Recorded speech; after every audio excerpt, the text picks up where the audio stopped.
സ്പീക്കറുടെ കസേരയിൽ ഇരുന്നുകൊണ്ട് അന്ന് പ്രതിപക്ഷ നേതാവ് ആരാണ് എന്ന് ചോദിച്ചത് അതെനിക്ക് ഫീൽ ചെയ്തു. നിയമസഭാ സമ്മേളനത്തിനിടെ അസാധാരണ രംഗങ്ങൾ. അപ്പോ ചടങ്ങ് തുടങ്ങല്ലേ? അത് മക്കളും കൊച്ചന്മാരും കൂടെ അയക്കൂ. സ്പീക്കറുടെ ഡയസിൽ കയറി പ്രതിപക്ഷാംഗങ്ങൾ ബഹളം വെച്ചു. പ്രതിരോധിക്കാൻ ശ്രമിച്ച വാച്ചൻ വാർഡുമായി MLA-മാരുടെ കയ്യാങ്കളി. ഈശ്വരാ, എന്തൊക്കെ സംഭവിക്കുവോ? എന്തേ നിങ്ങൾ ഇവരെ ഇങ്ങോട്ട് തള്ളി വിട്ടത്? നിങ്ങൾ ഇങ്ങനെ തള്ളിവിട്ട ഘട്ടത്തിലല്ലേ ബഹുമാനപ്പെട്ട സ്പീക്കറെ നിങ്ങളോട് ചോദിച്ചത് ആരാ പ്രതിപക്ഷ നേതാവ് എന്ന്? തെറ്റാണോ? നിങ്ങളോടല്ല, അവിടെ നിന്നവരോടാണ് ചോദ്യം. നിങ്ങൾ സംസാരിക്കാൻ വേണ്ടി അങ്ങോട്ട് ആളുകളെ വിളിക്കുന്നു, അവിടെ വന്നിരിക്കാൻ പറയുന്നു. നിങ്ങളെ വാക്കിന് വല്ല വിലയുണ്ടോ? നിങ്ങൾ അംഗീകരിക്കുന്നുണ്ടോ?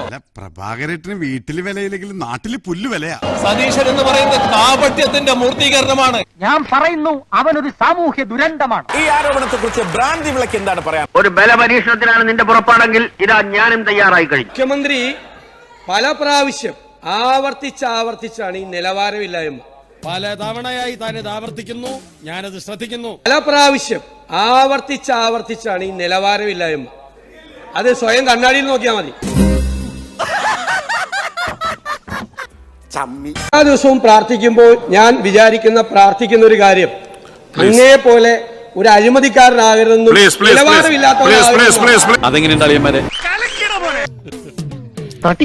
അതുകൊണ്ട് എന്റെ നിലവാരം ഇളക്കാൻ അങ്ങ് വരണ്ട. എന്റെ നിലവാരം ഇളക്കാൻ അങ്ങ് വരണ്ട.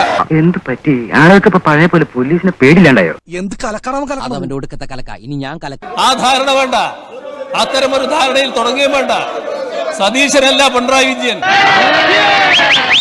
സതീശൻ എന്ന് പറയുന്നത് കാപട്യത്തിന്റെ മൂർത്തീകരണമാണ്. എന്റെ അടുക്ക് ആളാവാൻ നോക്കിയാലുണ്ടല്ലോ, നിന്നെ ഇവിടെ ഇറക്കി വിടും ഞാൻ. മുഖ്യമന്ത്രി പ്രതിപക്ഷത്തിനെയും മുഴുവൻ ആളുകളെയും ഏത് സമയത്ത് അവഹേളിക്കുക? പറയൂടാ, ഞാൻ ഇനിയും പറയും. തെറ്റില്ല, കാരണം അദ്ദേഹം എത്തിപ്പെട്ടിരിക്കുന്ന ഒരവസ്ഥ അദ്ദേഹത്തെ കൊണ്ട് പറയിപ്പിക്കുക. എന്തോ കുത്തി പറയുന്ന പോലെ എനിക്ക് ഫീൽ ചെയ്യുന്നുണ്ട് കേട്ടോ. എന്നാ പിന്നെ ഞാനങ്ങോട്ട്